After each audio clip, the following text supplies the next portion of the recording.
नमस्कार दोस्तों, R K study 94 YouTube channel पर है आप सभी का एक बार फिर से स्वागत है।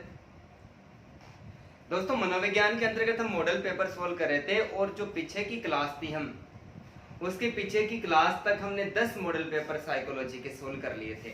ठीक है, आज मैं एक और मॉडल पेपर लेकर आपके सामने उपस्थित हुआ हूं और मॉडल पेपर सोल्व करने से पहले कोई मेरा दोस्त मेरे साथ में नया जुड़ा है तो वो सबसे पहले आप चैनल को सब्सक्राइब करें, बेल आइकन बटन को दबाएं। वीडियो अच्छा लगे तो आप वीडियो को लाइक करें और अपने सारे दोस्तों के साथ में ज्यादा से ज्यादा क्या करें, शेयर करें। ठीक है भाई, सभी को गुड इवनिंग। दोस्तों, एक और मॉडल पेपर में आपके लिए लेकर आए और आज का हमारा जो पहला प्रश्न है बहुत ही खतरनाक प्रश्न है। पहला जो प्रश्न हमारा है वो ये कि निम्न में से व्यक्तित्व का कौन सा वर्गीकरण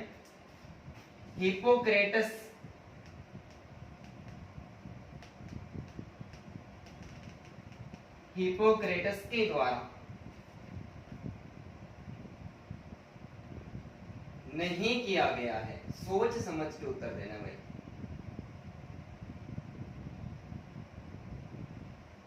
निम्न में से व्यक्तित्व का कौन सा जो वर्गीकरण है वो हिप्पोक्रेटस के द्वारा नहीं दिया गया। ठीक है, मैं आपको विकल्प देता हूं।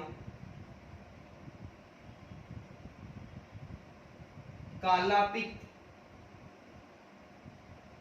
दूसरा विकल्प देता हूं मैं पीला पित्त, तीसरा विकल्प देता हूं मैं रक्त प्रदान और चौथा देता हूं मैं आपको सत्व गुण प्रदान।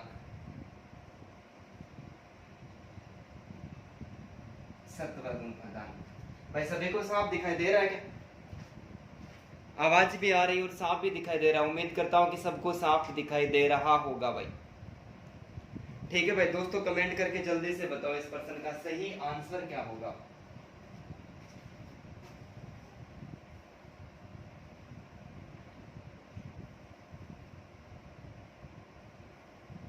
निम्न में से व्यक्तित्व का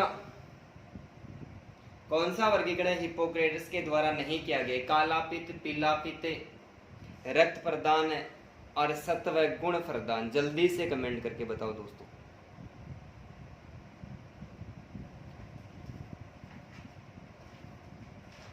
ठीक है भाई, सभी को धन्यवाद। और इस प्रश्न का हमारा जो सही आंसर होगा वो 4 नंबर का हो जाएगा। कौन सा भाई? 4 नंबर का हो जाएगा। हिप्पोक्रेटस ने व्यक्तित्व का वर्गीकरण किया है। किसने? हिप्पोक्रेटस ने 400 ईसा पूर्व में।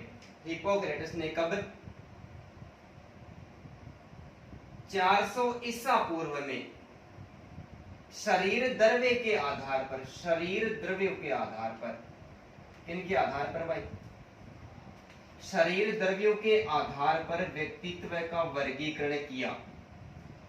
400 ईसा पूर्व में हिप्पोक्रेटस ने शरीर द्रव्यों के आधार पर व्यक्तित्व का वर्गीकरण किया और 3 प्रकार के व्यक्तियों के व्यक्तित्व का वर्गीकरण किया, जिसमें सबसे जो पहला व्यक्तित्व के व्यक्ति थे वो था काला पित्त। कौन सा पित्त भाई? काला पित्त। और काला पित्त वाले जो व्यक्ति होते हैं, ये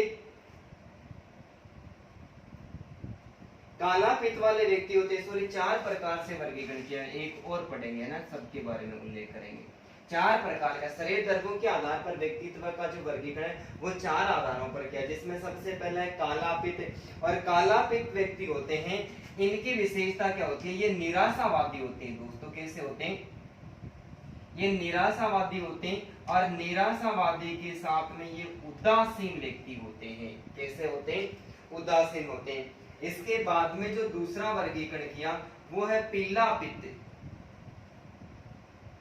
कौन से व्यक्ति? पीला पित्त। और पीला पित्त व्यक्ति वालों की जो विशेषता होती है, ये मंद होते हैं, मंदबुद्धि होते हैं। कैसे होते हैं? ये मंदबुद्धि होते हैं तथा इनके अंतर्गत निष्क्रिय स्वभाव वाला व्यक्ति होता है। ये मंदबुद्धि तथा निष्क्रिय स्वभाव वाले व्यक्ति होते हैं। निष्क्रिय एवं मंदबुद्धि एवं निष्क्रिय स्वभाव वाले व्यक्ति होते हैं। और इसके अलावा जो तीसरा जो वर्गीकरण स्वीकार किया वो था रक्त प्रदान। कौन से व्यक्ति भाई? रक्त प्रदान। और इनकी विशेषता होती है प्रसन्नचित्त और आशावादी व्यक्ति होते हैं। कैसे होते हैं? ये प्रसन्नचित्त होते हैं, प्रसन्नचित्त एवं आशावादी व्यक्ति होते हैं। कैसे होते हैं? आशावादी व्यक्ति होते हैं। ये कालातीत होते हैं, इस कालातीत के विपरीत परिस्थिति वाले व्यक्ति होते हैं। और चौथा जो वर्गीकरण फर्क दिया वो था कप प्रदान व्यक्ति। कप प्रदान व्यक्ति, इनकी विशेषता होती है ये क्रोधी तथा चिड़चिड़े स्वभाव वाले होते हैं। क्रोधी तथा चिड़चिड़े स्वभाव वाले होते हैं। कैसे होते हैं? क्रोधी तथा चिड़चिड़े स्वभाव वाले होते हैं। तो एक बार मैं फिर से बता देता हूं कि हिप्पोक्रेटस ने 400 ईसा पूर्व में शरीर धर्म के आधार पर व्यक्तित्व का जो वर्गीकरण है वो कितने आधारों पर किया दोस्तों? वो 4 आधारों पर किया। और 4 में सबसे पहला है कालापीत। ये निराशावादी और उदासीन व्यक्ति होते हैं। पीलापीत वाले व्यक्ति होते हैं, ये मंदबुद्धि और निष्क्रिय स्वभाव वाले व्यक्ति होते हैं। रक्त प्रदान जो व्यक्ति होते हैं वो प्रसन्नचित्त एवं आशावादी व्यक्तित्व वाले होते हैं। जबकि कप प्रदान व्यक्तित्व होते हैं वो क्रोधी एवं चिड़चिड़े स्वभाव वाले होते हैं। व्यक्तित्व का 4 प्रकार से जो वर्गीकरण वो हिप्पोक्रेटस ने किया। ठीक है। इसके अलावा देखो सत्व गुण भारतीय दृष्टिकोण के आधार पर, किसके आधार पर? भारतीय दृष्टिकोण के आधार पर व्यक्तित्व का वर्गीकरण 3 भागों में किया गया है, जिसमें एक है सत्व गुण, दूसरा है रजोगुण, ठीक है, और तीसरा है तमोगुण। भारतीय दृष्टिकोण के आधार पर व्यक्तित्व का वर्गीकरण वो 3 प्रकार से किया गया है, सत्वगुण, रजोगुण और तमोगुण। सत्वगुण वाले व्यक्तित्व होते हैं, व्यक्ति होते हैं वो सर्वगुण संपन्न होते हैं। कैसे होते हैं? सर्वगुण संपन्न होते हैं। और रजोगुण वाले व्यक्ति होते हैं उन लोगों में गुण भी होता है और गुण के साथ में दोस्तों अवगुण भी होता है। सामान्य मनुष्य रजोगुण के अंतर्गत शामिल किए जाते हैं। और तमोगुण होते हैं, तमोज गुण वाले जो व्यक्ति होते हैं वो सारे अच्छे बुरे उचित अनुचित के बारे में बिल्कुल भी नहीं सोचने वाले होते हैं। आपराधिक प्रवृत्ति के जो व्यक्ति होते हैं उनको तमोगुण के अंतर्गत शामिल किया जाता है। तो भारतीय दृष्टिकोण के आधार पर व्यक्तित्व का वर्गीकरण वो 3 भागों में किया गया है। सर्वगुण संपन्न व्यक्ति जिसमें गुण और अवगुण होते हैं, और जिसमें केवल अवगुण होते हैं वो तमोगुण के नाम से जाने जाते हैं। तो देखो बहुत सारे प्रश्न निकल के आए आपके सामने। ठीक है भाई, सबको साफ दिखाई दे रहा है? ठीक है, धन्यवाद सभी को। स्क्रीनशॉट ले लो भाई इसका एक बार, बहुत खतरनाक प्रश्न है। और देखो कितने सारे, कम से कम 7 क्वेश्चन एक ही प्रश्न में सोल्व हो गए। मिटा तो भाई, ठीक है।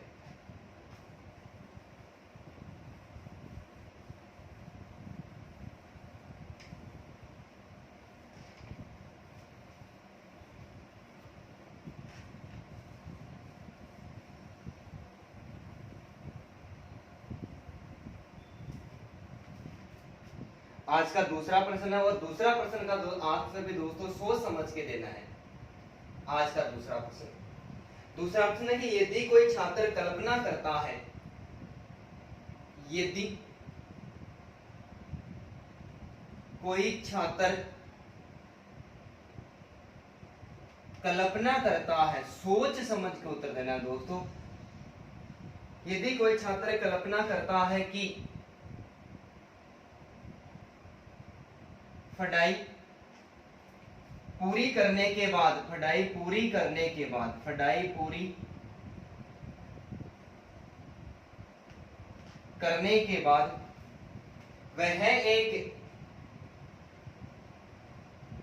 एक बड़ा ऑफिसर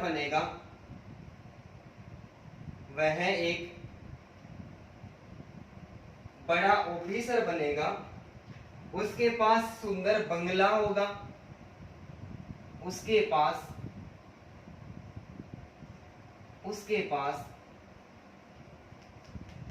सुंदर बंगला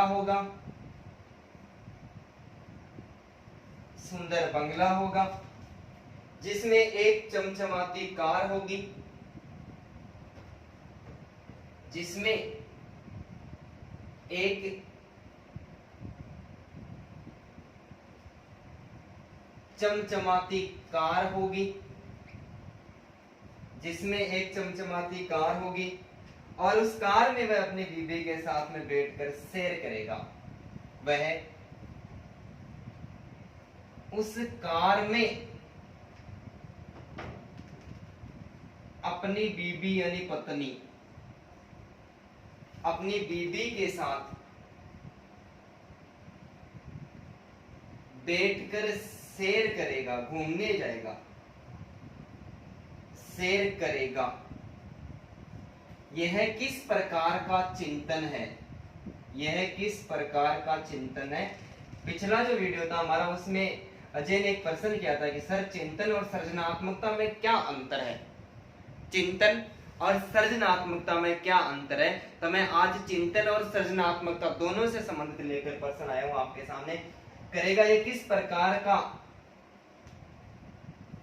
चिंतन है? ठीक है, विकल्प में आपको देता हूं। पहला जो विकल्प है वो है स्वलीय चिंतन, स्वलीय चिंतन। दूसरा विकल्प में आपको देता हूं यथार्थवादी चिंतन,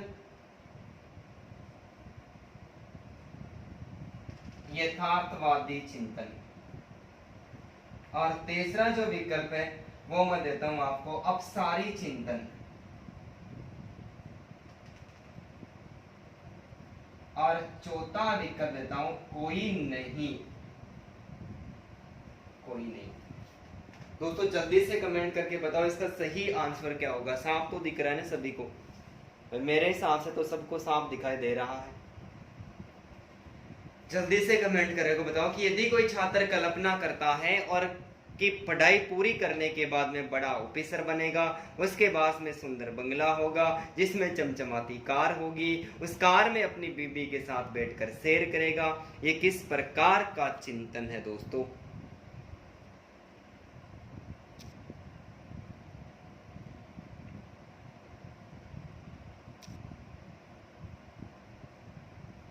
बताओ देखिए इसका सही आंसर क्या होगा।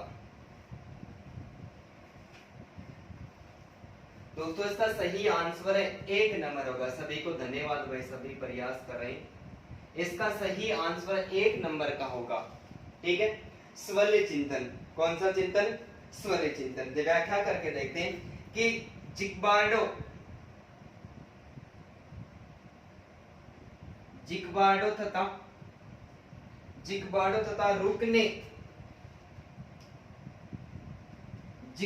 तथा रुकने 1977 ईस्वी में, कब भाई? 1977 ईस्वी में। किसने? जिक्वार्डो व रुकने 1977 ईस्वी के अंतर्गत चिंतन के 2 प्रकार बताए। कितने प्रकार बताए? चिंतन के 2 प्रकार बताए। एक था स्वलीय चिंतन और दूसरा था यथार्थवादी चिंतन। ठीक है, एक था स्वलीय चिंतन और दूसरा था यथार्थवादी चिंतन। स्वलीय चिंतन के अंतर्गत व्यक्ति क्या करता है? पूरी कल्पनाएं ही करता है, केवल कल्पनाएं करता है, उसकी वास्तविक स्थिति नहीं होती है। लेकिन यथार्थवादी जो चिंतन होता है वो स्वलीय चिंतन के विपरीत स्थिति होती है। क्या होती है?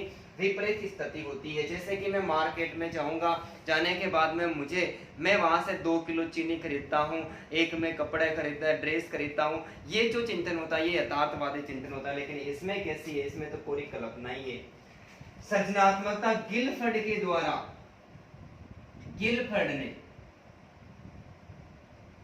गिलफर्ड ने सृजनात्मकता को अपसारी चिंतन एवं बुद्धि को अभिसारी चिंतन पर आधारित माना था। कौन सा चिंतन? अपसारी चिंतन। और 2 प्रकार बताए गए चिंतन के 2 प्रकार, अपसारी चिंतन और अभिसारी चिंतन है। ये किसके द्वारा बताए गए? ये गिलफर्ड के द्वारा बताए गए। ठीक है, अपसारी चिंतन और अभिसारी चिंतन है, ये वर्गीकरण गिलफर्ड के द्वारा किया गया है। और स्वलीय चिंतन और यथार्थवादी चिंतन है, ये जिक्वार्डो तथा रुक ने इसका वर्गीकरण कब किया? 1977 ईस्वी के अंतर्गत किया था भाई। ठीक है, तो ये दोनों प्रश्न पहले पूछे भी जा चुके हैं। एक और प्रश्न मैं आपके सामने लेकर आया, प्रश्न संख्या 3 है। किस विचारक का मानना था कि किस विचारक का मानना था कि किशोरावस्था में, बहुत खतरनाक प्रश्न है दोस्तों, किशोरावस्था में बालक नैतिक व्यवहार का निर्माण करता है। किशोरावस्था में बालक नैतिक व्यवहार का निर्माण करता है। किशोरावस्था में बालक नैतिक व्यवहार का निर्माण करता है तथा अपने कार्यों का मूल्यांकन करता है।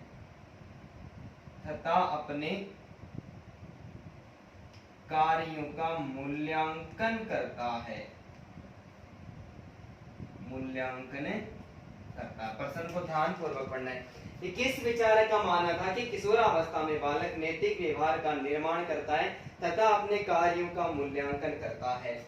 मैं आपको विकल्प दे रहा हूं। सबसे पहला जो विकल्प है वो है पेंक एवं हेविंगहर्स्ट।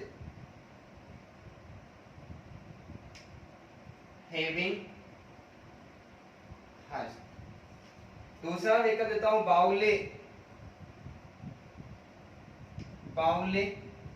तीसरा जो विकल्प देता हूं मेडिनिस, और चौथा विकल्प देता हूं कोई नहीं। दोस्तों खतरनाक परिभाषा है, कमेंट करें, जल्दी करें, सही तरीके से सोच समझ के करें। किस विचारक का मानना था कि किशोरावस्था में बालक नैतिक व्यवहार का निर्माण करता है तथा अपने कार्यों का मूल्यांकन करता है? बताओ भाई।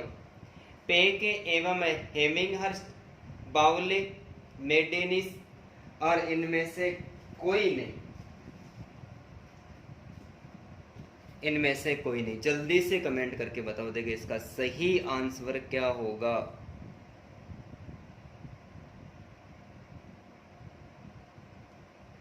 ठीक है भाई दोस्तों, इसका हमारा सही आंसर 1 नंबर का हो जाएगा। क्या हो जाएगा? 1 नंबर का आंसर सही हो जाएगा। पेंग एवं हेविंगहर्स्ट ने स्वीकार किया था कि किशोरावस्था में बालक नैतिक व्यवहार का निर्माण करता है तथा अपने कार्यों का क्या करता है? मूल्यांकन करता है। जबकि बाउले ने स्वीकार किया कि आचरण आत्म नियंत्रण की शक्ति है। आचरण यानी व्यवहार, ये किशोरावस्था के संबंध में परिभाषित है कि आचरण आत्म नियंत्रण की शक्ति है। कैसी शक्ति है? आचरण व्यवहार की। किशोरावस्था के अंतर्गत जो नैतिक व्यवहार होता है उस नैतिकता का बालक में यदि विकास हो जाता है तो वो स्वयं को नियंत्रित करना सीख जाता है। वो स्वयं के अनुसार या अपने मन की गति के अनुसार कार्य नहीं करता है। तो बाउले ने एक और परिभाषा स्वीकार की कि आचरण आत्म नियंत्रण की शक्ति है। कैसे शक्ति है? आत्म नियंत्रण की शक्ति है। मेडिनिस ने जो परिभाषा दी है, किसने भाई? मेडिनिस ने जो परिभाषा दी है, मेडिनिस क्या कहता है कि नीचे सबको दिखाई दे रहा है कि मैं इसके नीचे परिभाषा लिख दूं तो साफ नहीं दिख रहा है लगता है। हाँ भाई,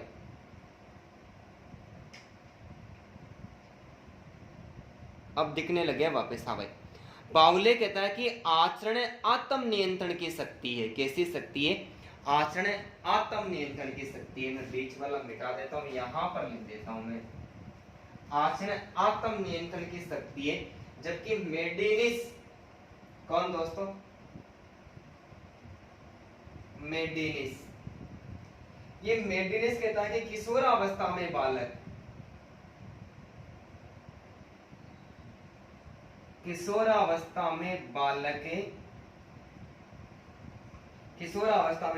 धर्म की संकीर्णता को त्याग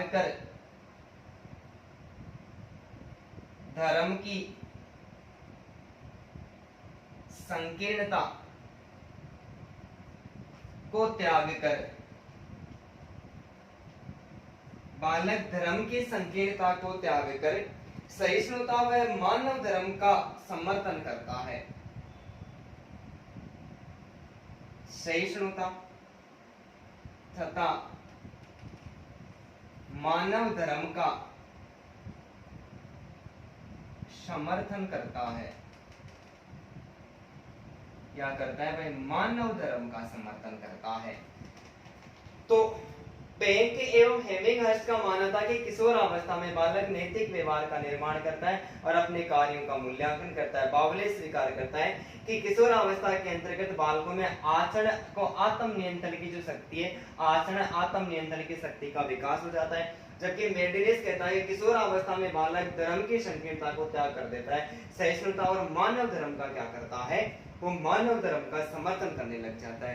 क्योंकि किशोरावस्था के अंतर्गत बालकों के विचारों में क्या आ जाता है भाई? विचार में बदलाव हो जाता है, वो परिपक्वता को प्राप्त कर लेते हैं। इसलिए वो किसी धर्म में विश्वास नहीं करते, वे वो किस में करते हैं? केवल मानव धर्म में विश्वास करने लग जाते हैं। तो उम्मीद करता हूँ कि ये भी प्रश्न आपको समझ में आए होंगे। तो दोस्तों इनका भी जल्दी से स्क्रीनशॉट ले लो।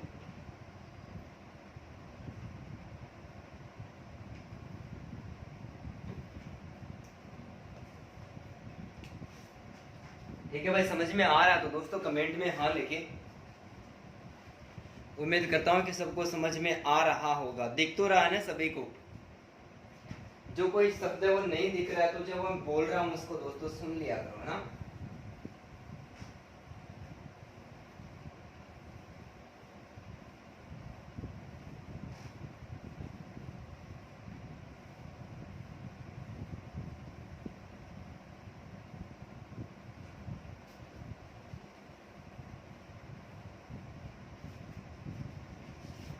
ठीक है भाई, आज का एक और प्रश्न मैं आपके सामने लेकर आया हूं। प्रश्न को सोच समझकर उत्तर देना है। प्रश्न है मात्रात्मक व्यक्तिगत समता रूपी प्रक्रिया को क्या कहते हैं? प्रश्न संख्या 4। मात्रात्मक व्यक्तिगत क्षमता रूपी, मात्रात्मक व्यक्तिगत क्षमता रूपी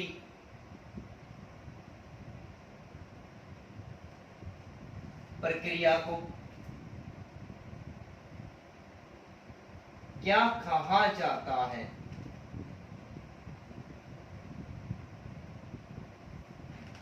मात्रात्मक व्यक्तिगत क्षमता रूपी प्रक्रिया को क्या कहा जाता है? विकल्प देता हूं विकास, दूसरा विकल्प देता हूं अभिवृद्धि, तीसरा विकल्प देता हूं संतुलन और चौथा जो विकल्प देता हूं वो देता हूं परिपक्वता। बताओ भाई, जल्दी से कमेंट करके बताओ कि मात्रात्मक व्यक्तिगत क्षमता रूपी प्रक्रिया को क्या कहा जाता है। ये प्रश्न तो किसी का गलत होना ही नहीं चाहिए। बहुत ही शानदार प्रश्न है दोस्तों, सोच समझ के इसका आंसर देना है। ये प्रश्न आप किसी का भी गलत नहीं होना चाहिए। बताओ भाई। बहुत अच्छा, सभी को धन्यवाद भाई। इस प्रश्न का सही आंसर होगा अभिवृद्धि। क्या होगा? अभिवृद्धि। अभिवृद्धि मात्रात्मक होती है। अभिवृद्धि कैसी होती है? मात्रात्मक होती है। अभिवृद्धि को मापा जा सकता है, तोला जा सकता है कि व्यक्ति 50 किलो का हो गया, इसका मतलब है ये उसकी अभिवृद्धि का माप हो रहा है। किसका? अभिवृद्धि का माप हो रहा है। तो मात्रात्मक व्यक्तिगत क्षमता रूपी प्रक्रिया को अभिवृद्धि कहा जाता है। जबकि विकास का जो संबंध होता है, विकास मात्रात्मक तो होता है लेकिन मात्रात्मक के साथ साथ में विकास दोस्तों गुणात्मक भी होता है। इसलिए विकास का मापन किया जाना संभव नहीं होता है। विकास एक जीवन पर्यंत चलने वाली प्रक्रिया है। जीवन पर्यंत, जीवन पर्यंत चलने वाली प्रक्रिया है। चलने वाली प्रक्रिया है। विकास जीवन पर्यंत चलने वाली प्रक्रिया है। ये गर्भावस्था से शुरू हो जाता है और व्यक्ति जब तक अंतिम श्वास नहीं ले लेता दोस्तों तब तक चलता है। जबकि अभिवर्धी अभिवर्धी कहां तक चलती है, अभिवर्धी परिपक्व अवस्था तक चलती है। यानी जब बालक टीन एज को पूरी कर लेता है, यानी टीन यानी 19 वर्ष तक, ऐसा विचारकों का मानना है कि परिपक्व कब हो जाता है, 19 वर्ष तक हो जाता है, और अभिवर्धी परिपक्व अवस्था तक ही चलती रहती है। अभिवर्धी का जो संबंध होता है, ये संबंध बालक का जो भार होता है और भार के साथ में उसकी जो लंबाई होती है, भार एवं लंबाई से होता है। इसका मतलब परिपक्व अवस्था तक इसका रुकना भी परम आवश्यक था। यदि 19 वर्ष का बालक 6 फीट का हो गया है और ये रुक नहीं रहा है, तो सोचो 60 वर्ष का बालक कितने फीट का होगा। इसलिए अभिवर्धी का रुकना जरूरी है। और यहाँ पर जो संतुलन शब्द दे रखा है, संतुलन का संबंध दोस्तों जीन पियाजे के संज्ञानात्मक अधिगम के सिद्धांत से माना जाता है। तो दोस्तों देखो कितने सारे प्रश्न निकल के आ गए। ठीक है, एक और पांचवा जो प्रश्न है, पांचवा प्रश्न में दोस्तों बहुत खतरनाक प्रश्न है, सोच समझ के आंसर देना कि निम्न में से कौन से नियम का प्रतिपादन, निम्न में से कौन से नियम का प्रतिपादन, कौन से नियम का प्रतिपादन, निम्न में से कौन से नियम का प्रतिपादन विजमेन के द्वारा किया गया है, विजमेन के द्वारा किया गया है, विजमेन के द्वारा किया गया है। दोस्तों सोच समझ के आंसर देना है। निम्न में से कौन से नियम का प्रतिपादन है वो विजमेन के द्वारा दिया गया है। मैं यहां पर विकल्प देता हूं, समानता का नियम, समानता का नियम। दूसरा विकल्प देता हूं मैं आपको, भिन्नता का नियम, भिन्नता का नियम है। दोस्तों तीसरा विकल्प देता हूं मैं आपको, प्रत्यागमन का नियम, प्रत्यागमन का नियम। और चौथा जो विकल्प है वो देता हूं, बीजकोश की निरंतरता का नियम, बीजकोश की निरंतरता का नियम, बीजकोश की निरंतरता का नियम। दोस्तों जल्दी से कमेंट करके बताओ, देखिए इस प्रश्न का सही आंसर क्या होगा। निम्न में से कौन सा नियम, कौन से नियम का प्रतिपादन विजमेन के द्वारा किया गया है। दोस्तों ये प्रश्न आप किसी का भी गलत नहीं होना चाहिए। यहां से भी 4 प्रश्न हमारे सामने निकल के आएंगे। धन्यवाद सभी को भाई। इस प्रश्न का सही आंसर हमारा 4 नंबर हो जाएगा। सही आंसर क्या हो जाएगा, 4 नंबर हो जाएगा। बीजकोश की निरंतरता का सिद्धांत है, इस सिद्धांत का जो प्रतिपादन है वो किसके द्वारा किया गया है भाई, विजमेन के द्वारा किया गया है। बीजकोश की निरंतरता का सिद्धांत का प्रतिपादन करने के बाद में बीजकोश ने विजमेन इस बात को स्वीकार किया था कि शरीर का निर्माण करने वाला, शरीर का निर्माण करने वाला, शरीर का निर्माण करने वाला जननद्रव्य कभी नष्ट नहीं होता है, कभी भी नष्ट नहीं होता है। बीजकोश की निरंतरता का सिद्धांत है दोस्तों, इसका प्रतिपादन विजमेन के द्वारा किया गया है और विजमेन ने स्वीकार किया कि शरीर का निर्माण करने वाला जो जनन द्रव्य होता है वो कभी भी नष्ट नहीं होता है। अर्थात जो जनन द्रव्य होता है वो पीढ़ी दर पीढ़ी चलता रहता है, एक पीढ़ी से वो दूसरी पीढ़ी के अंतर्गत स्थानांतरित होता रहता है। जबकि समानता का नियम कहता है कि जैसे माता पिता होते हैं ठीक उसी प्रकार की संतान का होना कि माता पिता के गुण होते हैं, वो माता पिता के गुण उस संतान में वैसे के वैसे ही प्राप्त होते हैं जैसे उनकी माता पिता होते हैं, ठीक उसी प्रकार की संतान होती है। तो ये कौन सा नियम है? ये समानता का नियम है।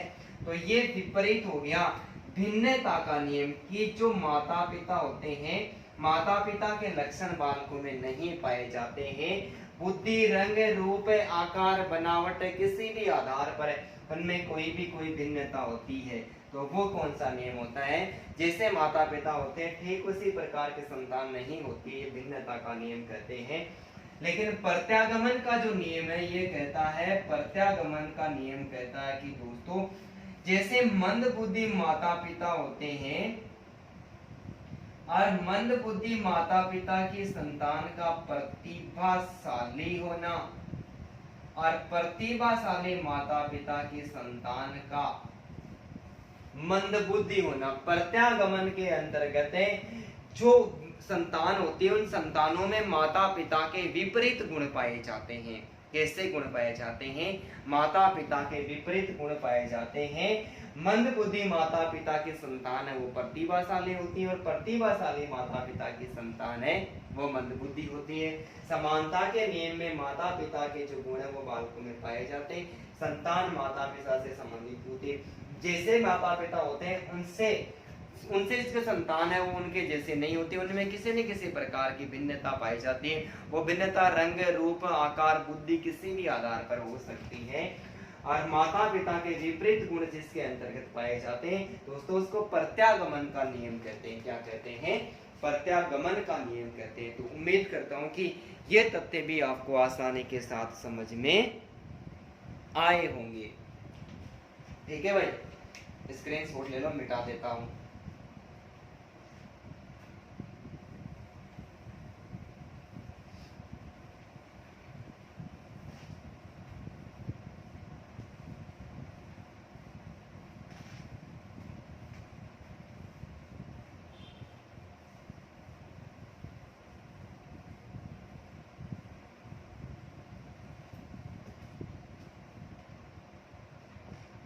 ठीक है भाई, आज का हमारा जो छठवां प्रश्न है, छठवां प्रश्न भी विकास से संबंधित ही है। ठीक है, जो सारे प्रश्न हमने अब तक पढ़े सारे के सारे प्रश्न पहले के एग्जाम में पूछे गए प्रश्न है, सिर्फ टेट और रेट के एग्जाम से संबंधित ही है। निम्न में से कौन सी विशेषता बाल्यावस्था की नहीं है? प्रश्न संख्या 6 है और प्रश्न क्या है? निम्न में से कौन सी विशेषता, निम्न में से कौन सी विशेषता बाल्यावस्था से संबंधित नहीं है? दोस्तों सोच समझ के उत्तर देना है, किसी का गलत नहीं होना चाहिए। बाल्यावस्था से संबंधित नहीं है। निम्न में से कौन सी विशेषता है वो बाल्यावस्था से संबंधित नहीं है? मैं विकल्प आपको देता हूं। सबसे पहला विकल्प है शारीरिक एवं मानसिक विकास में स्थिरता, शारीरिक एवं मानसिक विकास में स्थिरता। दूसरा मैं विकल्प आपको देता हूं जिज्ञासा प्रवृत्ति में प्रबलता,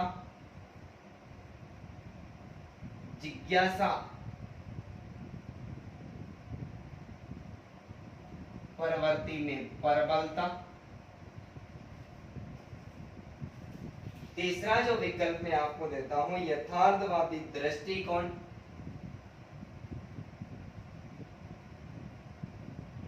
यथार्थवादी दृष्टिकोण। और चौथा जो विकल्प है वो है दोहराने की प्रवृत्ति, दोहराने की प्रवृत्ति। ठीक है भाई, जल्दी से कमेंट करके बताओ इसका सही आंसर क्या होगा। ये तो प्रश्न किसी का गलत होना ही नहीं चाहिए भाई।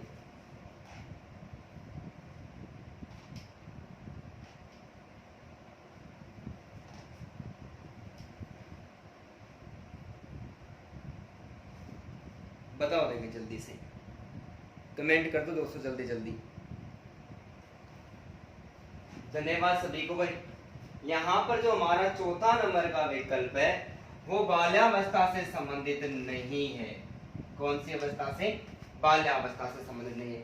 दोहराने की जो प्रवृत्ति होती है दोस्तों, दोहराने की जो प्रवृत्ति होती है वो कौन सी अवस्था से होती है? दोहराने की प्रवृत्ति शेषवा अवस्था से होती है। कौन सी अवस्था से होती है? शेषवा अवस्था से होती है। बाल्यावस्था के अंतर्गत क्या होता है? शारीरिक एवं मानसिक विकास में स्थिरता आ जाती है। बालक का जो तीव्र विकास होता है वो शेषवावस्था के अंतर्गत होता है, और शारीरिक और मानसिक विकास में क्या आ जाती है? स्थिरता आ जाती है। इसीलिए बाल्यावस्था को स्थायित्व का काल कहा जाता है। कैसा काल? बाल्यावस्था को स्थायित्व का काल कहा जाता है। बाल्यावस्था स्थायित्व का काल है। और परिभाषा दोस्तों किसके द्वारा दी गई है? ये परिभाषा रोज के द्वारा दी गई है। बाल्यावस्था में जिज्ञासा में प्रबलता आ जाती है। बालक अनेक सारे प्रश्न करेगा, क्यों हुआ, कैसे हुआ, कब हुआ, इस प्रकार के प्रश्नों की प्रबलता रहती है। वो कौन सी अवस्था में? बाल्यावस्था में। और दोहराने की प्रवृत्ति को, अनुकरण की प्रवृत्ति को भूल जाते हैं। यथार्थवादी दृष्टिकोण का विकास हो जाता है, और वो भी कौन सी अवस्था में हो जाता है? वो बाल्यावस्था के अंतर्गत हो जाता है। बाल्यावस्था की अन्य विशेषताओं की बात करें तो इस अवस्था के अंतर्गत बालक संवेगों पर नियंत्रण कर लेता है। क्या कर लेता है? संवेगों पर नियंत्रण कर लेता है। ठीक है, संवेगों पर नियंत्रण कर लेता है। चोरी करना, वो झूठ बोलने लग जाता है। क्या करना भाई? चोरी करना व झूठ बोलना। चोरी करना व झूठ बोलने जैसी प्रवृत्ति का भी विकास हो जाता है। इसके अलावा प्रतिस्पर्धा की भावना,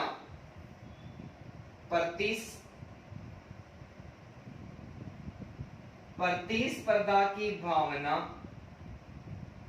व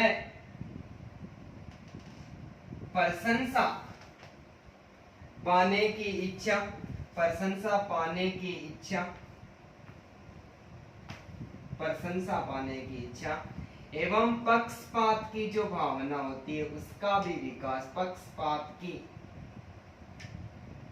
भावना का जो विकास है वो भी बाल्यावस्था में हो जाता है। तो ये बाल्यावस्था से संबंधित कुछ अन्य विशेषताएं हमारे सामने निकल के आती है। तो उम्मीद करता हूं कि ये प्रश्न भी आपको आसानी के साथ में समझ में आया होगा। दोस्तों आज का एक और 7वां प्रश्न है, बहुत ही खतरनाक प्रश्न है कि रोसा शाही धब्बा परीक्षण, सोच समझ के उत्तर देना है। रोसा शाही धब्बा परीक्षण, रोसा शाही धब्बा परीक्षण में कार्डों की संख्या कितनी है? में कार्डों की संख्या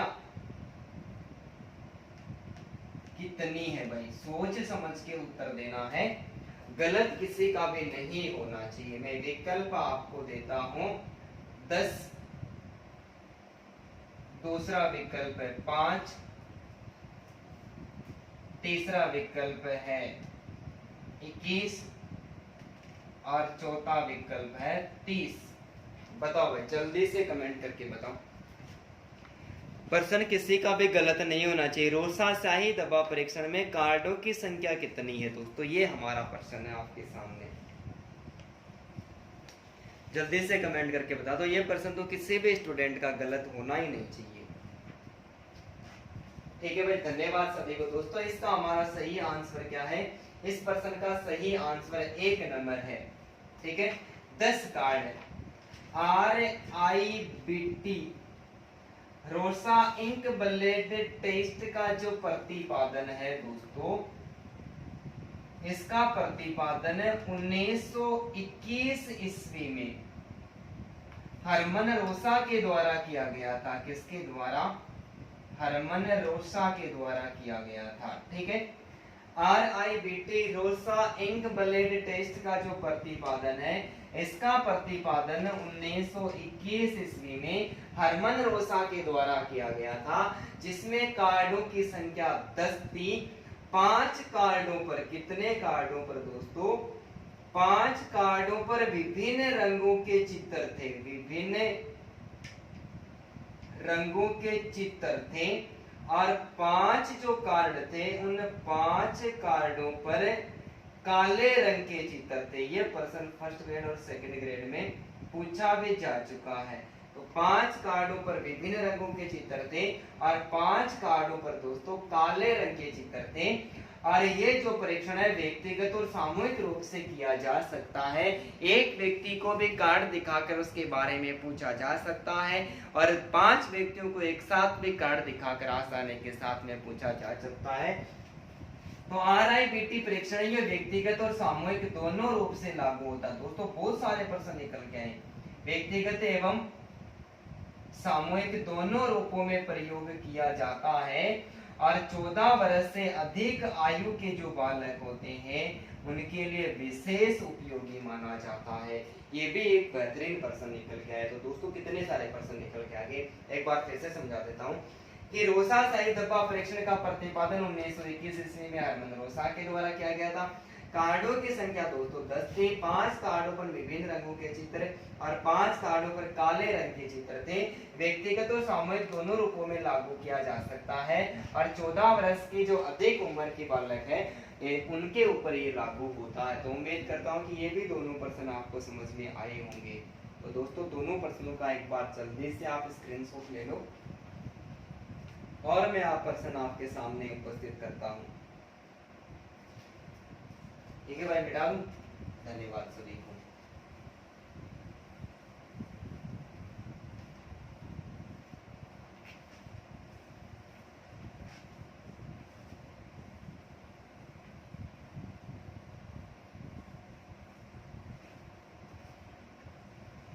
ठीक है भाई, आज का हमारा प्रश्न संख्या 8, 8वां प्रश्न भी दोस्तों बहुत ही खतरनाक है, सोच समझ के आंसर देना है कि फ्राइड के अनुसार, इसके अनुसार भाई फ्राइड के अनुसार मन की संरचना की सही कोटि है, मन की संरचना की सही कोटि यानी श्रेणी है। ठीक है भाई, फ्राइड के अनुसार मन की संरचना की सही कोटि है। मैं आपको विकल्प देता हूं। सबसे पहला विकल्प है ईगो, इड और सुपर ईगो। ठीक है, दूसरा जो विकल्प देता हूं मैं इड, ईगो और सुपर ईगो। ठीक है, तीसरा जो विकल्प है वो देता हूं मैं आपको सुपर ईगो, इड, ईगो। चौथा जो विकल्प देता हूं मैं आपको वो देता हूं ईगो, सुपर ईगो और चौथा विकल्प दोस्तों मैं आपको इड देता हूं। जल्दी से कमेंट करके बताइए भाई, यहां से भी दोस्तों बहुत सारे प्रश्न निकल के आने वाले हैं।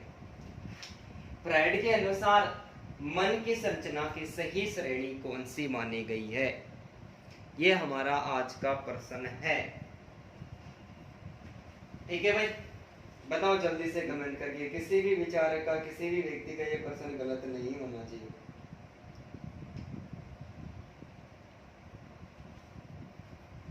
ठीक है भाई, धन्यवाद सभी को दोस्तों। इसका हमारा सही आंसर 2 नंबर का आंसर सही हो जाएगा कि फ्राइड ने मन की संरचना की 3 कोटियों को स्वीकार किया है, जिसका सही क्रम क्या है? सबसे पहला है इड, दूसरा है ईगो और दोस्तों तीसरा कौन सा है? Super ego.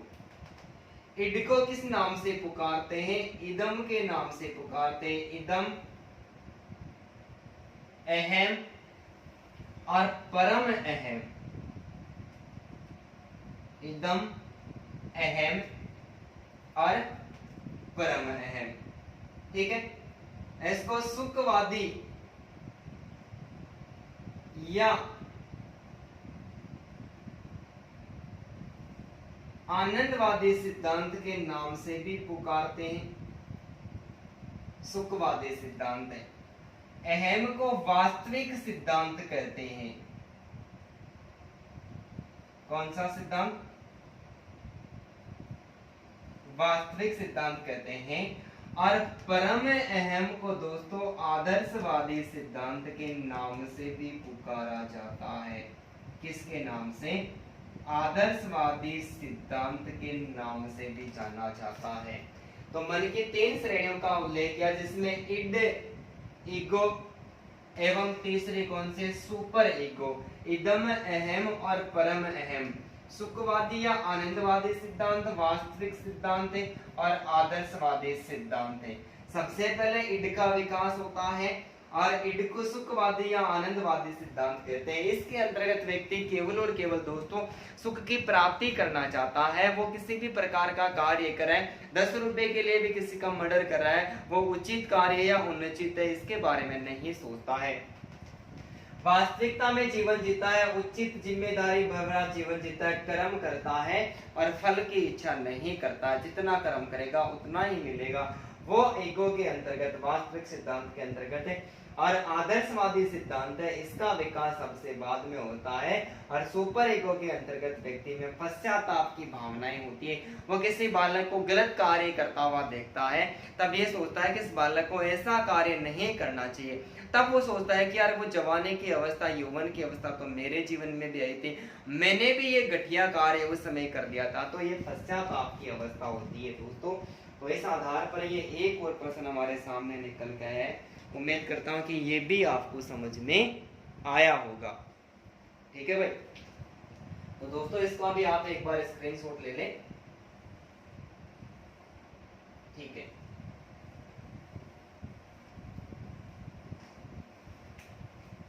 दोस्तों अब मैं आपके सामने एक प्रश्न लेके आया और एक ही प्रश्न को एक ही एग्जाम में 3 तरीके से पूछ लिया है।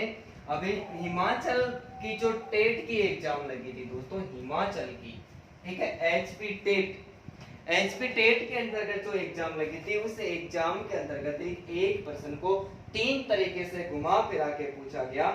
और प्रश्न हमारा है, आवश्यकता पदानुक्रम के सिद्धांत का संबंध किस विचारक से? प्रश्न संख्या 9 भाई। आवश्यकता पदानुक्रम के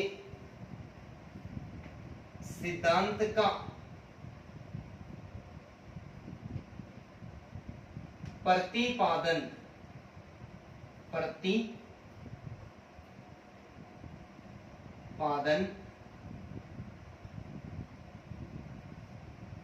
किसके द्वारा किया गया है? किसके द्वारा किया गया है? किसके द्वारा किया गया है? विकल्प में आपको देता हूं। विकल्प है विलियम मैकडूगल। दूसरा विकल्प है क्लार्क हल। तीसरा जो विकल्प है दोस्तों वो है कुर्ट लेविन।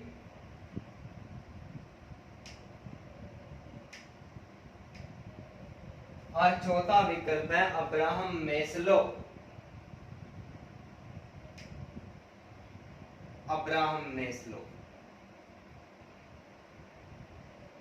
दोस्तों कमेंट करके जल्दी से बताओ, ये प्रश्न सभी का सही होना चाहिए, किसी भी स्टूडेंट्स का ये प्रश्न गलत नहीं होना चाहिए। आवश्यकता पदानुक्रम के सिद्धांत का प्रतिपादन किसके द्वारा किया गया है? विलियम मैकडूगल के द्वारा, क्लार्क हल के द्वारा, कुर्ट लेविन के द्वारा या फिर अब्राहम मैस्लो के द्वारा।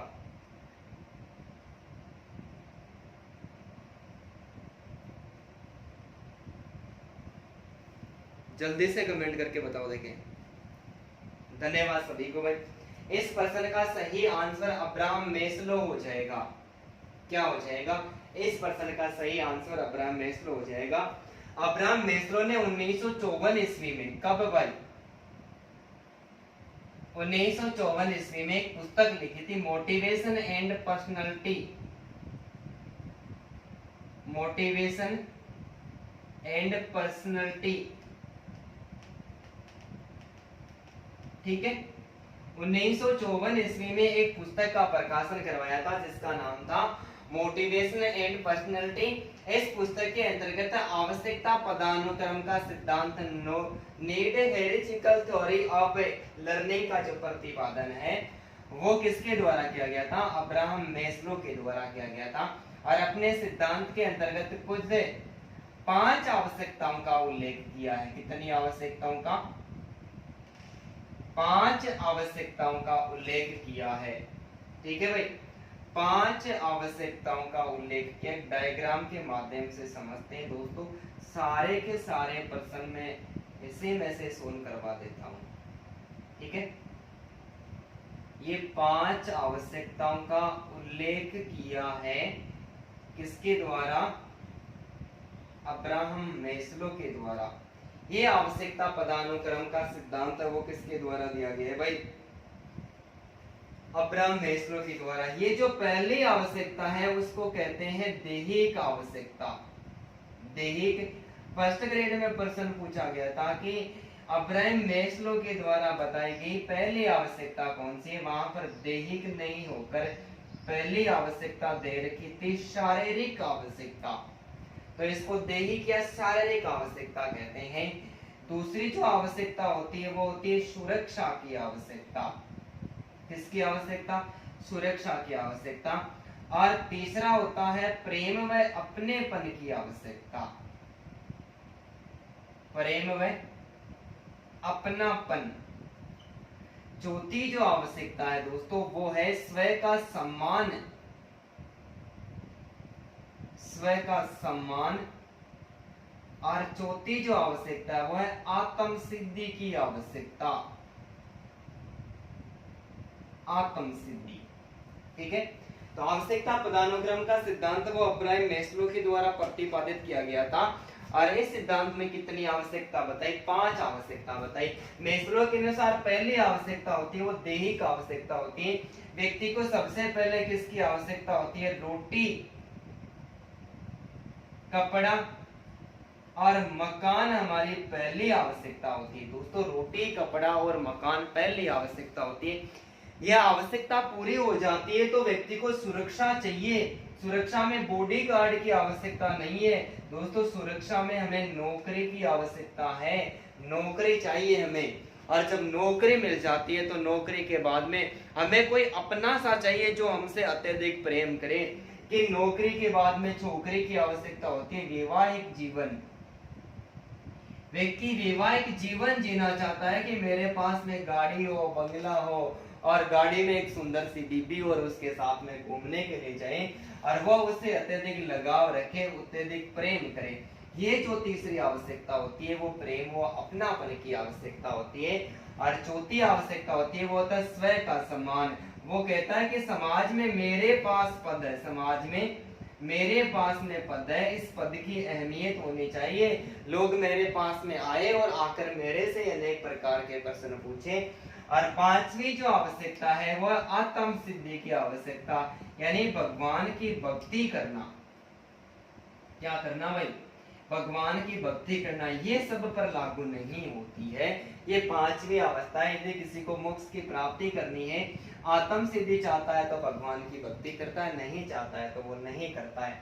तो अब्राहम मेस्लो ने 1954 ईस्वी में मोटिवेशन एंड पर्सनालिटी जो पुस्तक है इसका प्रकाशन करवाया और 5 आवश्यकताओं का उल्लेख किया। उम्मीद करता हूँ कि पांचों आवश्यकता आपको समझ में आई होगी। मैंने एक अभिप्रेरणा का पूरा सिद्धांत आपको बता दिया है दोस्तों। मूल प्रवृत्तियों का जो सिद्धांत है उसका जो प्रतिपादन है वो किसके द्वारा किया गया था? मूल प्रवृत्तियों के सिद्धांत का प्रतिपादन है ये विलियम मैकडूगल के द्वारा किया था। हिमाचल के प्रदेश में जो एचपी टेट की एग्जाम लगी थी उसमें पहला प्रश्न तो यही था कि आवश्यकता प्रदान क्रम के सिद्धांत का प्रतिपादन किसके द्वारा किया गया, तो अब्राहम मैस्लो के द्वारा किया गया। एक पूछा गया था कि पहली आवश्यकता कौन सी है, तो वहां पर देरी की शारीरिक आवश्यकता है। और उसी एग्जाम में एक प्रश्न पूछा गया कि अंतिम आवश्यकता कौन सी है, तो आत्म सिद्धि की आवश्यकता। इतने सारे प्रश्न इसमें से पूछे गए थे।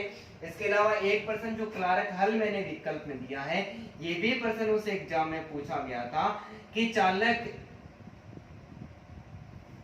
परिणोद एवं अंतर्नोद के सिद्धांत का प्रतिपादन है वो किसके द्वारा किया गया है, तो चालक अंतर्नोद और अभिप्रेरणा का चालक परिणोद एवं अंतर्नोद का जो सिद्धांत है वो क्लार्क हल के द्वारा दिया गया है।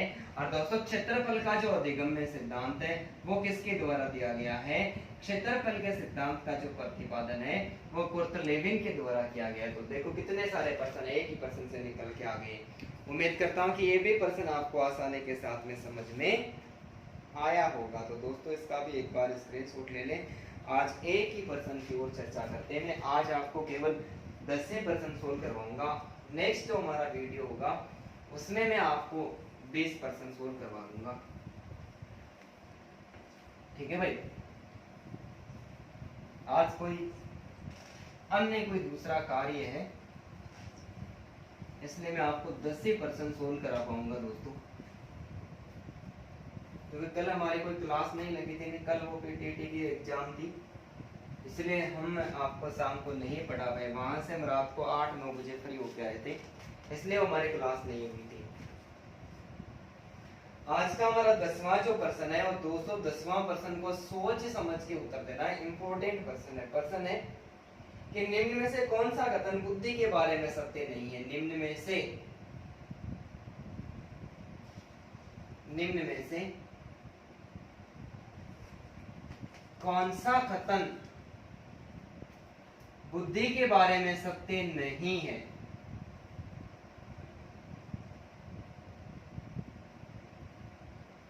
बुद्धि के बारे में सत्य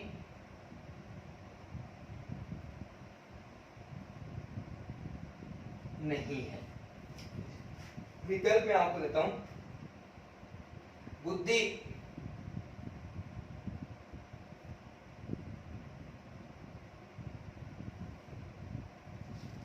एक व्यक्ति की मानसिक क्षमता है।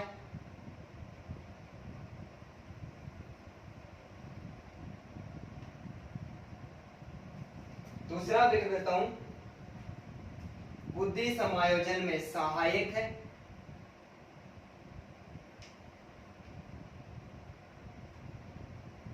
बुद्धि समायोजन में सहायक है।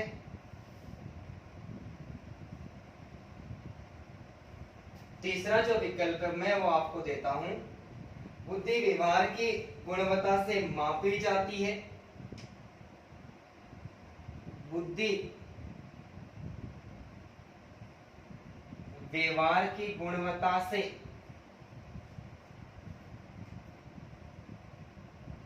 मापी जाती है।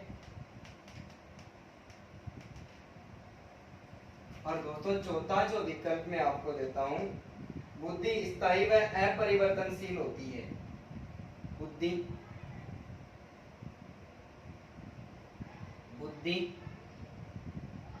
स्थायी एवं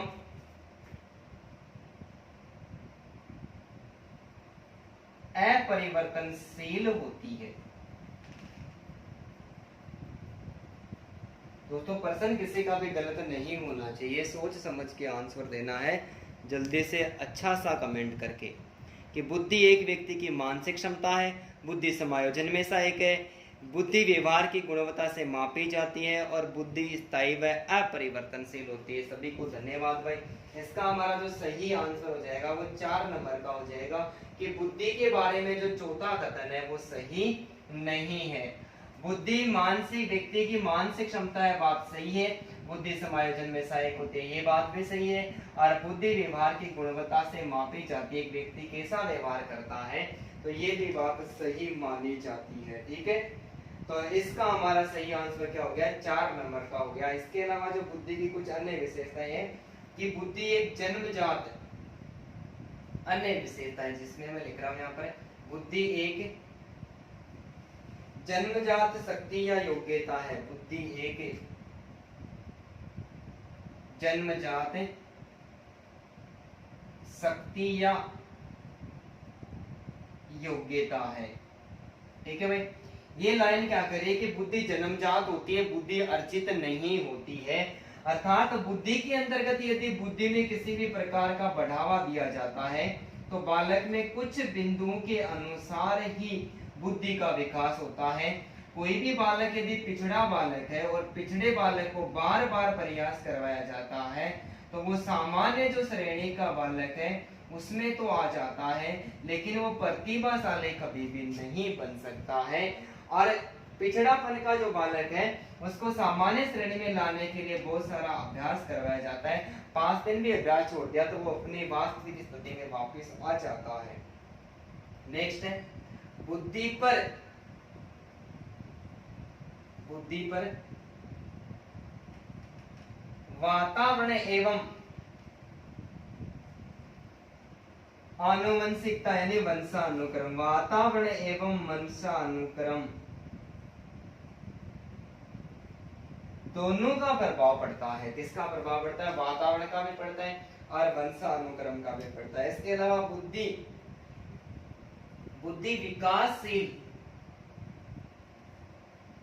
विकासशील एवं परिवर्तनशील होती है। भाई विकासशील और परिवर्तनशील होती है, बुद्धि स्थायी एवं अपरिवर्तनशील नहीं होती है। ये इसकी एक और विशेषता। और बुद्धि विवेक की जननी, बुद्धि विवेक की जननी सीखने तथा अमूर्त चिंतन की योग्यता होती है। क्या होती है? बुद्धि सीखने तथा अमूर्त चिंतन की योग्यता होती है। ठीक है, तो ये बुद्धि की अन्य विशेषताएं निकल के आती है। उम्मीद करता हूँ कि ये प्रश्न भी आपको आसानी के साथ में समझ में आया होगा। तो दोस्तों आज समय का थोड़ा सा अभाव है, इसलिए हम आपको 10 ही प्रश्न सोल्व करवा पाए। उम्मीद करता हूँ कि सारे 10 प्रश्न आपको आसानी के साथ में समझ में आए होंगे। तो आप यदि आसानी के साथ में समझ में आए तो दोस्तों आप वीडियो को लाइक करें, शेयर करें और चैनल को सब्सक्राइब करें, बेल आइकन बटन को दबाएं। और किसी प्रकार की कमी वगैरह रह जाती है तो दोस्तों कमेंट बॉक्स में जरूर कमेंट करें। ठीक है भाई, सभी को धन्यवाद। गुड इवनिंग, जय हिंद, जय भारत।